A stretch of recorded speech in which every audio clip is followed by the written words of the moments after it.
Hey, how's it going? Thanks a million for checking out this video. In today's talk, what I wanted to kind of share were some ideas around building a morning routine or an anytime routine. And so there's lots of research or lots of kind of people sharing thoughts on morning routines and how to set up your day so that you're successful. And what I'm also curious about is different people have different routines and different kind of activity levels or different energy levels at different times of the day. So what I thought would be more useful to kind of offer you to consider and try out as a challenge is to think about an anytime routine. So this could be in the morning, or it could be in the evening, it could be at lunchtime, it could be when you have 5 or 10 minutes just to think and reflect. So some of the activities that I always focus on are kind of centered on two things. One is thinking and where my attention is, and the second is my body and how I'm using it or moving. So with the first one, with attention, often our attention is shifted based on the questions that we're asking ourselves. So if I ask you, what color is a purple elephant? You weren't thinking of a purple elephant before the question, but when I ask it, your mind creates that. So your attention goes to make that true. So instead of just reacting to where your mind is, I find coming up with a set of useful questions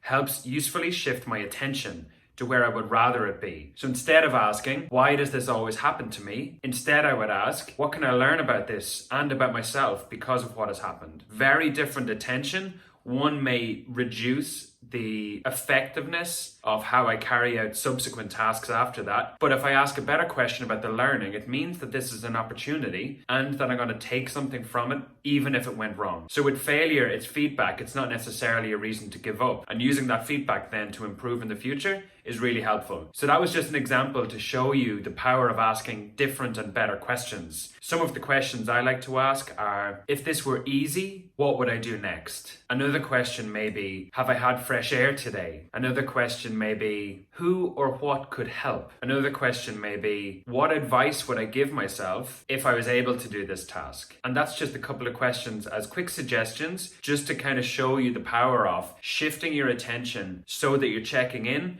but making that part of your routine. I would also consider and offer you and invite you to think about questions like, what am I grateful for? And what am I proud of? Because those questions in this kind of routine where you're resetting to yourself at a higher energy kind of state are really helpful in thinking and shifting your thinking. So what am I grateful for? What am I proud of? What am I excited about? Who am I excited about meeting or getting in touch with? They're all energy-inducing questions and definitely worth considering adding to your routine for that mind and attention aspect. With the body piece, what I find is really useful to start with is breathing, but also movement. So often when we're stressed or when we're working and we're feeling a little bit of overwhelm, what we forget to do is check in with our body, because often we're just so focused in our mind. What I have done as a nudge to myself is actually a post-it on my phone, and what it asks is, am I breathing? So that's a useful check-in for myself. It takes me out of my head and into my body and my breathing. And when I'm asked, am I breathing? It's very different from breathe. As an order, when you're stressed, you might react to that in a different way than a question that invites you to check in. So are you breathing? Check in right now. Are you? If you are, and you can feel it, that's a really useful first kind of layer of awareness. Checking in with your body, if you're holding stress or where you're holding stress, is also really useful. And a good way to kind of think about changing both is moving and moving differently. Often we're sat for all day. When we come home in the evening, we've driven home in a car or gotten a bus or a train and we've sat down again. And we're constantly in that kind of sitting down posture.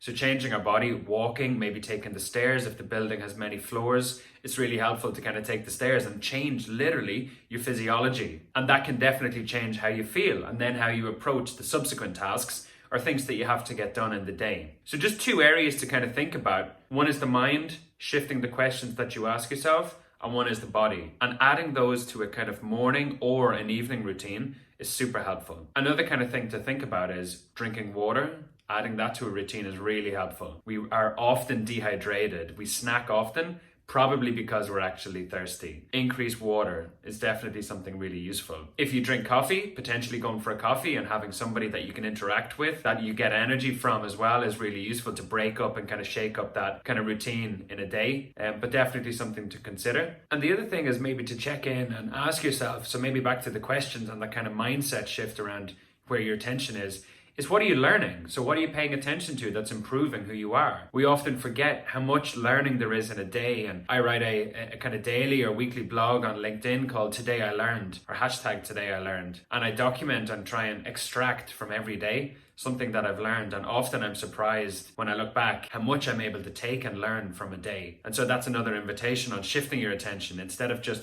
going through a day, try to grow through your days, and adding a kind of morning or a anytime routine may usefully help you with that. So thanks a million for checking out today's video. I hope you found it valuable, and at Close the Gap, what we're looking at really is who you are today and who you could become tomorrow, and helping you close that gap. So I hope you found the video useful. Absolutely subscribe to the channel. I try to produce one of these videos roughly around once a week, and I hope to kind of interact with you in the comments, or if you have any suggestions for videos, really happy to hear that. But thanks a million. Have an amazing day.